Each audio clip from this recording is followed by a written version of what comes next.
هر صبح کشاورزان فرخار با دیدن آنچه با زراعتشان کردند عصبانی می شوند. این زمین ها به مرز چسبیدند و بلا هم از آن سوی آمو از تخار افغانستان به اینجا می رسد.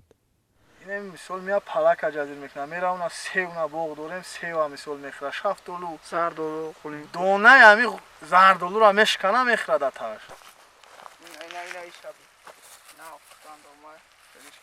سید عبدالله 35 ساله 34 گکتار زمین دارد و 5 فرزندش را از درآمد آن میخوراند و میپوشاند. چند بار هم تلاش کرده است به امداد شکارچی‌های محلی هجوم خوک‌ها را برطرف کند اما موفق نشده است. ممکن نیست اینکه تو امکان بچه‌ها زورشون میان مثال مکایش جزیر کرده مثال پلاک جزیر کرده میان مثال مجبوری همونجا مثال شکار میکنن که مثال محصولات نخرن نمیخواد. دهات درقد در مرز با افغانستان است.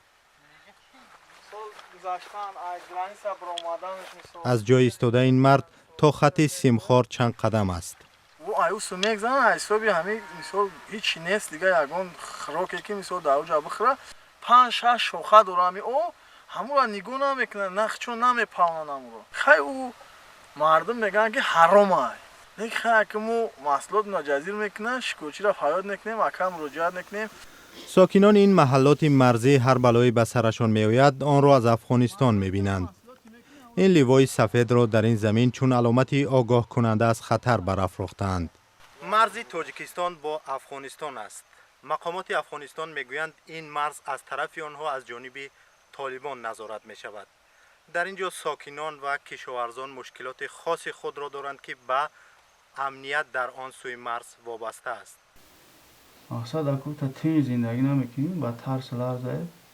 این مرد که نخواست رویش را نمایش بدهیم میگوید شبانگاه حق روشن کردن چراغ خانه را ندارند. برای با کدام خاطر چراغ را با خاطر همین سرحد و نبینم فرق. دهات ولایت تخار که در نزدیکی مرز با تاجیکستان جای گیرند تحت نفوذ گروه تندگرای طالبانند. با این خاطر مقامات تاجیک این محلات را هر روز مورد تدقیق قرار میدهند. بیشتر یک دو ماه شد که ما در همه محلات اوید تنجی و امانی و همین حادثه‌های نامطلوبی که مثل جوانان مثل خودشون را با مثل تشکیلات‌های دیگر کش میکنن صحبت ها می شود. چند سال پیش مقامات تاجیک خواستند مردم را از محلات مرزی بکوچانند. شما را برای که از نزدیک مرز بکوچین یگان بار آگاهی دادن؟ چند بار.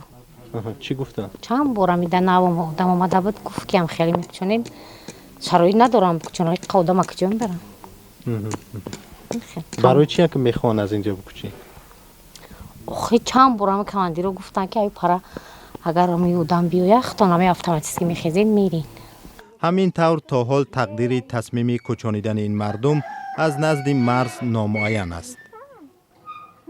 مقامات محلی میگویند هیچ نیروی از آن سوی آمون نمیتواند امنیت مردم را خللدار سازد. سرحد شکنی می شود.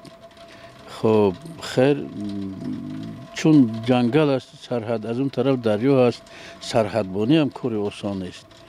بیکمراد استای محلی است.